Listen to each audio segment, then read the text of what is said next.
Bezrat Hashem, nous allons essayer de voir le Inyan de Barchonou les Shalom Malaché Shalom. On demande chaque vendredi soir aux Malachim de nous bénir. Barchonou les Shalom Malaché Shalom, Malaché Sharet selon certains. Le Chet Aegel, c'était un Chet parce qu'on s'est adressé à un intermédiaire. Le Ham Israël pensait que lorsqu'il y a Moshe Rabbeinu, alors on est digne, grâce à Moshe, de la bienveillance d'Hachem sans faire appel à l'intermédiaire, vu l'attrait de Moshe. Mais lorsque nous sommes sans Moshe, alors on n'est plus suffisamment méritant pour être l'objet de cette bienveillance divine. Et donc il va falloir, selon ce qu'ils pensaient, leur erreur, s'adresser à un intermédiaire. Et donc ils ont fait le Hegel. Et d'où donc le grand drame, puisque quand Hachem nous a dit dans le Aseret Adibrot, Anochi Hashem Elokecha Asher Hotzeticha Meret Mitzrayim, Lo yelecha Elohim acherim al panai, eux, nous dit le Rachaim Akadosh, ils pensaient c'est uniquement quand ils avaient quelqu'un de l'envergure de Moshe. Lo yelecha Elohim acherim al panai, on n'a pas le droit de prendre un autre manhig. C'est quoi Elohim acherim? On n'a pas le droit de s'adresser à un intermédiaire. Parce qu'il y a des anges intermédiaires, des anges qui aucune indépendance. Mais si on leur attribue une indépendance, et on s'adresse à eux, ça c'est le lave de Lo yelecha Elohim acherim al panai. Eux, ils pensaient que tant qu'il y a Moshe Rabbeinu, oui, ce lave est en vigueur, mais quand il n'y a plus Moshe Rabbeinu, on n'est plus suffisamment attrayant pour être l'objet d'une bienveillance. Donc, et là, c'est donc l'erreur du Hegel. On va essayer de voir donc comment est-ce que... Donc, l'une des grandes leçons qu'on doit tirer de la faute du veau d'or, c'est qu'on ne doit jamais s'adresser à un intermédiaire, on doit s'adresser qu'à Kadosh Baruch Hu. Et donc la question est comment on fait Barchonou les Shalom. On demande aux Malachim de nous bénir le vendredi soir. Barchonou les Shalom, Malaché Shalom. Alors voilà, M. Akawa posait une question excellente. Si on ne peut pas s'adresser à un intermédiaire, alors comment on s'adresse à un tzaddik, à un chacham, pour prier en notre faveur? Alors cette question, elle est évoquée dans le Maharal de Prague, dans Netivot Olam, Netiva Avoda Perek Yudbet, dans lequel le Maharal de Prague traite d'un sujet très vaste, qui est celui donc d'un des piyutim les plus célèbres de l'époque des Rishonim, et qui est évoqué par... qui est donc chanté jusqu'à aujourd'hui dans les yeshivot même, Machnisei Rachamim, Machnisu Rachamenu Lifnei Baal HaRachamim. Connaissez Machnisei Rachamim? Il vous faut l'air. Machnisei Rachamim, Achnisu Rachamenu. Ça vous dit quelque chose? Ça vous dit quelque chose. Donc, Machnisei Rachamim est un piyut très célèbre. Donc, on s'adresse aux anges qui, eux, font rentrer et intercèdent pour solliciter le Rachamim d'Hachem. Et le Maharal de Prague n'est pas très favorable à ce piyut. Et certains Gdolei Olam, durant l'histoire, n'ont pas chanté ce piyut parce qu'ils disaient que c'est un piyut qui n'est pas convenable. On ne s'adresse jamais à des anges. On s'adresse à Hachem directement. Donc on ne prie pas des anges. Il y a un Yerushalmi qui dit que lorsque quelqu'un se trouve dans une situation où il doit prier, il ne doit pas prier ni à Michael, ni à Gabriel, il doit prier à Hachem. Alors le Maharal de Prague, il dit, mais alors comment tu dis Machnisei Rachamim, vous les anges qui faites pénétrer donc et solliciter notre filote et solliciter la miséricorde divine. Mais qui parle des anges? Parle à Hachem. Pourquoi tu... Alors le Maharal de Prague, il dit, alors dans ces cas-là, il pose votre question, comment peut-on s'adresser à un chacham pour prier en notre faveur? Allez, pourquoi un ange non et un chacham oui? Et le Maharal de Prague expliquait de façon très claire par le Khatam Sofer dans Orach Chaim Siman Kuf Samech Vav. Le Khatam Sofer, il dit comme ça, et je cite, il dit que le Ham Israël, l'ifnim mi malaché Asharet. D'une certaine façon, ils ont quelque chose de plus grand que les malaché Asharet. Et ils n'ont pas besoin, enam tzrichim melitz lifnei ohavam idbarach shemo. Ils n'ont pas besoin d'intermédiaire devant celui qui les aime, Hachem. V'hu mekabel besever panim yafot afilu bilishon ilegim v'gimgum. Et Hachem accueille toute tfila, même si elle n'est pas bien prononcée, besever panim yafot. Et donc, Amelitz Alaz, celui que si on cherche un intermédiaire, Eno la katnut emuna chalila. Ça porte atteinte à la emuna. C'est-à-dire ceux qui étaient ovdei avodazara, croyant cette fort en le Tout-Puissant, mais ils disaient que le Tout-Puissant n'écoute pas les petits. Il écoute les tzadikim, ceux qui sont attrayants. Et donc, ils ont choisi des intermédiaires. Et ça, c'est un chisaron dans la Emouna, c'est le drame du Hegel. Aval. Voilà. Il dit, t'as pas besoin d'Orech Din. T'as pas besoin d'Orech Din. Excellent. Ça c'est l'Orech Din, c'est le Hamad Shikra. Aval, chez Akadosh Baruch Hu, il n'y a pas besoin d'Orech Din. Tu vas, toi-même, l'Orech Din, mieux il sait mentir. Mieux... Alors, le Rav, c'est autre chose. Alors là-dessus, il continue le Khatam Sofer. Il dit comme ça. Alors pourquoi le Rav? Pourquoi il dit, il y a marqué dans la Gemara, dans Masechet Brachot, Yudbet Amudbet, Amitpalel al Chaverot, Tzarich Sheichla Atzmo Alav. C'est le quand je prie pour quelqu'un, quand on prie pour quelqu'un, alors il faut qu'on soit malade pour lui. C'est-à-dire, il dit que le Ham Israël est un gouffre. C'est une entité. Comme le Ham Israël est une entité, lorsqu'il y a quelqu'un qui ne se sent pas très bien dans le Ham Israël, alors je me sens concerné, j'ai mal pour lui. Donc ça, c'est le Chacham, il est concerné parce qu'il a mal pour celui qui a mal. Ça veut dire c'est une entité, on doit ressentir l'autre. Et donc il dit, le Khatam Sofer, quand je demande au Chacham d'intercéder en ma faveur, ce que je demande, c'est finalement, je le transforme en un être concerné. Il ne va pas prier pour l'autre, il va prier pour lui. Je vais étendre ceux qui sont directement concernés par le cas qui me perturbe. Quand je demande à un malach, le malach est nullement concerné par ce que je lui demande. Le malach va intercéder en tant qu'intermédiaire. Il n'est pas concerné. Il est intermédiaire. Quand je vais chez un chacham lui demander de prier en ma faveur, le chacham est directement concerné. Il a mal avec moi, il prie pas seulement pour l'autre, il prie l'autre, c'est le sujet, mais il prie parce qu'il a mal. Donc il ne vient pas en tant qu'intermédiaire, il vient en tant que concerné. Voilà. Ça, c'est la différence avec les anges. Les anges, l'ange, lui, n'est pas concerné. Il dit, le Khatam Sofer, il dit que le Talmid Chacham, c'est le roche, va mitztaer, il n'est pas toujours le roche. Donc, ça veut dire que quand je demande à celui qui a une chashivut de roche d'intercéder en tant qu'un être concerné qui a plus d'impact. Donc ça c'est pas un mélite. Je le transforme en être concerné. Ça, c'est pas un intermédiaire.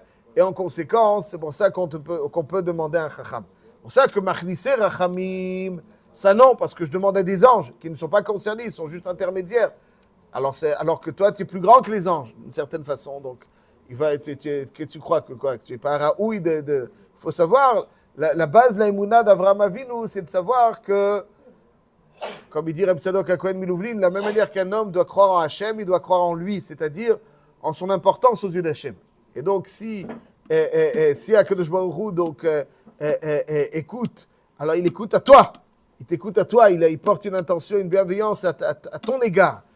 Hachem ne fait pas que... Ça, c'est donc le Yesod HaYesodot de Anochi Hashem Elokecha. Anochi Hashem Elokecha, c'est quoi Anochi Hashem Elokecha? Le Ran, il explique. C'est quoi Anochi Hashem Elokecha? C'est partie des 613 mitzvot, n'est-ce pas? C'est quoi la mitzvah de Anochi Hashem Elokecha? Alors le Ran, il explique dans les drashot que Anochi Hashem Elokecha, ça veut dire qu'il faut être ma'amin, que Hashem Adon Hakol Haya Ove Veyeye, il est Elokecha, c'est lui qui manhig otra. Lo yelecha Elohim achirim al panai. Donc il y a assez, un lot assez. Assour de Elohim, c'est qui Elohim achirim?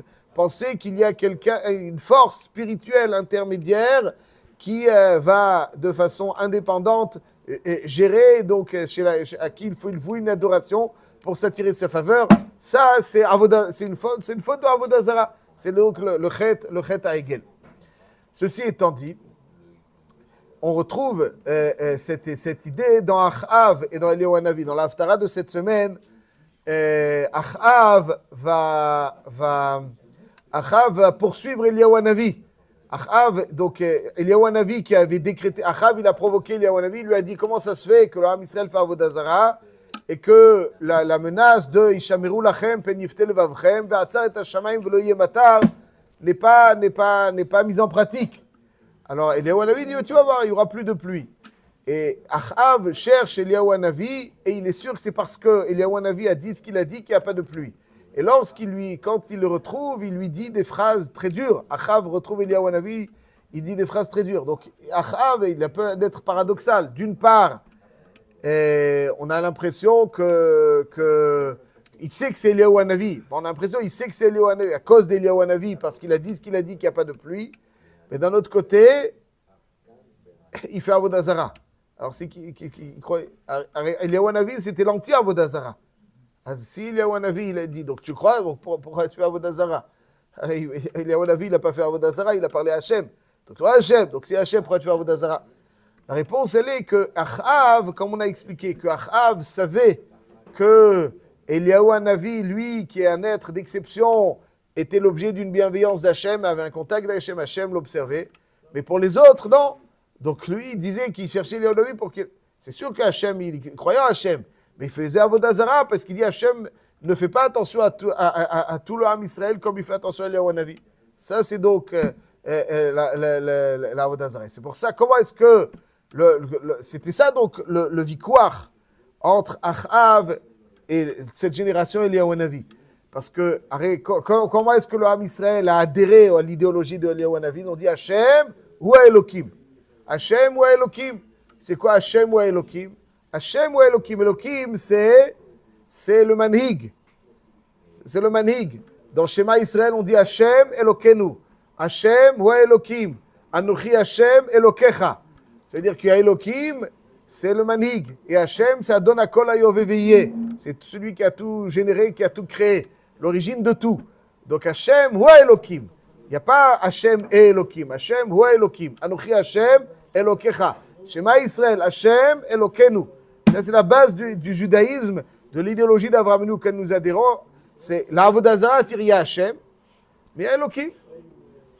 Il y a Hachem, il y a Elohim. Khalila, ça c'est l'Avodah Zara. La émouna d'Avraham Avinu, c'est qu'il y a Hachem ou Elohim. Hachem Elokenu. Et Hachem Elokecha, Anochi Hachem Elokecha, Asher hotzeticha meretz Mitzrayim. Et c'est pour ça que, pour prouver qu'Akadosh Baruch Hu était à l'affût, entre guillemets, de la Avodah du Ham Israël, Eliyahu Hanavi a fait donc un korban et Hachem est venu à manger le korban et a marqué, entre guillemets, et a aussi asséché tout l'eau qu'il y avait autour du korban, n'est-ce pas? Comme quelqu'un qui a apprécié particulièrement le poisson de Shabbat. Les Avdil, l'élève a fait Avdalot, juste pour... quelqu'un qui a apprécié le poisson de Shabbat, et ensuite il mange la sauce. Quelque part, c'est-à-dire, il aime la Avodah du Ham Israël. Les Avdil, l'élève a fait Avdalot, juste le Saber et Taozen. Il aime la Avodah du Ham Israël, et donc il a pris le korban, plus l'eau qu'il y avait autour. Ça, donc c'est-à-dire, être ma'amine, que chacune de nos mitzvot, chacun de notre liboud, que Akadosh Baruch Hu aime ça, c'est son sha'ashua, et c'est pas qu'on n'est pas attrayant et que ce qu'on fait n'a pas tellement d'importance. Ça c'est la emuna et shlema. Ani ma'amin be'emuna shlema. Il y a emuna shlema. Il y a une emuna qui n'est pas malheureusement shlema. Emuna shlema, c'est avoir emuna en l'importance de chaque chose aux yeux d'Hachem. Ça c'est emuna shlema. Et ça c'est donc ce à quoi le Ham Israël il dit Hachem hu Elohim. Quand ils ont vu le Eshured min Hashaïd, il dit Hachem ou Elohim, Hachem est intéressé par nous. Il est mashgiach alenu. Il n'y a pas d'intermédiaire pour être mashgiach sur nous. Khalila, ça c'est le Avodah Zara. Ceci étant, comment on peut dire Baruch les Shalom le vendredi soir? On n'a pas le droit de s'adresser à des anges. On peut s'adresser à un chacham et le transformer en concerné. il faut savoir qu'il y en a qui ne disaient pas. Parce que c'est des sujets très, très, très délicats et très sensibles. Ouais, il faut que la Emouna, elle soit claire. Les Shlosh Esrei Karim, ça fait partie des Shlosh Esrei Karim, des 13 fondamentaux, et que le Rambam énonce, et que par leur adhésion, on est juif tel qu'un juif doit être. S'il y a un des Ikarim auquel, malheureusement, Khalila, nous n'adhérons pas, alors il manque quelque chose dans la Yahadout, dans notre judaïsme. Ouais, un des Shlosh Esrei Karim, c'est qu'on s'adresse à Hachem. S'adresse à Hachem. Comment on peut s'adresser? Le pshat, et même dans Mechlissei Rachamim, c'est la question. Je le dis très rapidement pour finir. Mechlissei Rachamim, le pshat est que on ne s'adresse pas aux anges en tant que service, on les sert. Au contraire, on dit que vous n'êtes pas indépendant, mais intervenez en notre faveur. Ça aussi, il y en a qui... C'est pas évident. L'alcool palim, c'est pas une avoda. Levado raou le ovdo dans les choses ricrées. Il n'y a que Hachem qu'il faut servir. Et ça, Mechlissei Rachamim, c'est pas qu'on les sert. Bachulou les shalom, on leur demande de faire ce pourquoi ils ont été envoyés. C'est-à-dire, c'est vrai, mais quand on dit Bachulou les shalom, c'est-à-dire Hachem, chaque vendredi soir, lorsque quelqu'un rentre à la maison, alors il y a des malachim qui l'accompagnent et qui sont nommés pour... c'est leur mission. C'est pas eux qui décident, c'est leur mission. Donc comme c'est leur mission, on leur dit, bon, faites votre mission d'Hachem. Hachem vous a envoyé pour ça.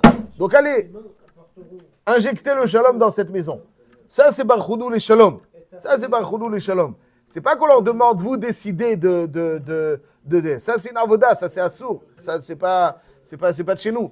Aval, quand on dit Barchoudou les shalom, c'est quand ils sont déjà chargés d'une mission, et on leur demande donc de réaliser cette mission. Ça, c'est donc l'un des enseignements fondamentaux de notre paracha, de notre haftara. Toutes les catastrophes arrivent lorsqu'on a l'impression qu'Hachem n'observe plus et on n'est pas suffisamment tzaddik pour être attrayant aux yeux d'Hachem. Et ce qu'on fait, donc, ne va pas changer grand-chose et n'a pas toute son importance. Ça, c'est les catastrophes.